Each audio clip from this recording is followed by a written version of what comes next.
Standing near the village of Calton in the Staffordshire moorlands are the ruins of a 16th century manor house, Throwley Old Hall, a place so haunted that visitors have fled in terror.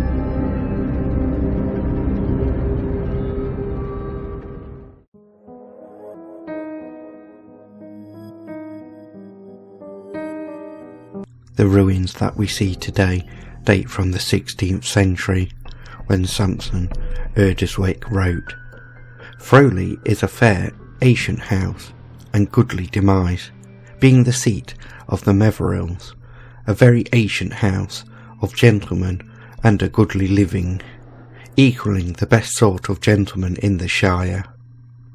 But the building was on the spot of a much earlier building, which dates from 1203, when Oliver de Merveril was seated here.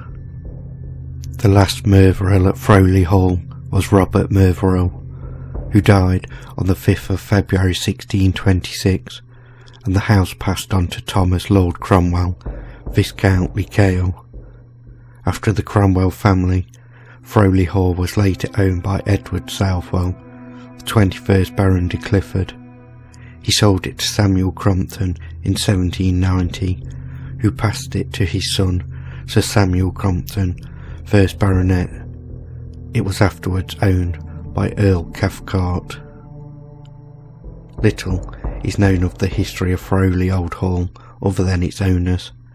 Its isolated location has led to speculations of witchcraft and devil worshipping.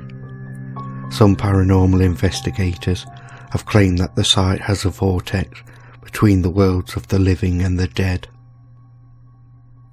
In the 17th century, the hall was home for a sect called the Muggletonians. This group believed that the only law was that of the divine spirit, and that when the body died, the soul died with it. It was said that their aim was to bring about heaven on earth. They did not believe in churches, and were of the belief that a service could be performed anywhere, not just in a church.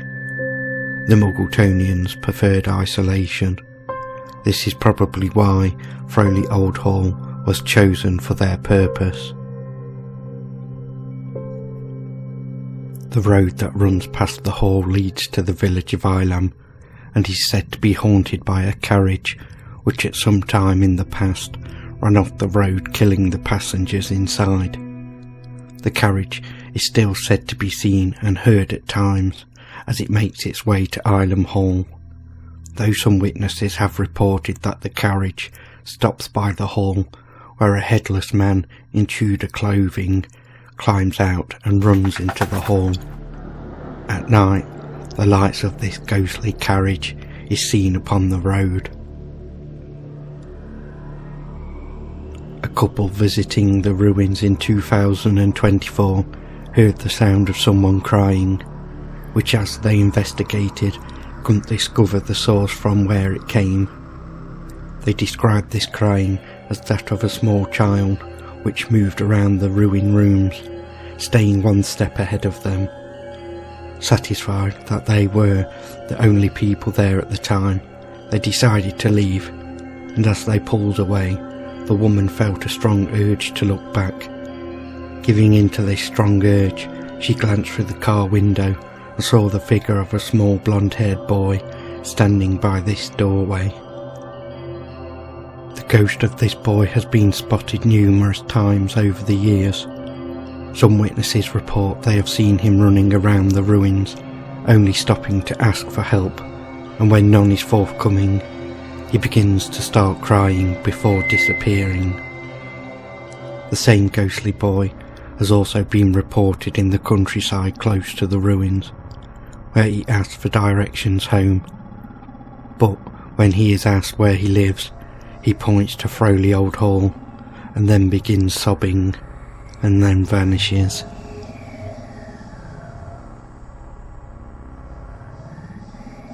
Another frightening apparition reported is that of a headless lady. Witnesses have seen this ghostly woman in the chapel, which stood on the western side of the hall. kneeling as if in prayer.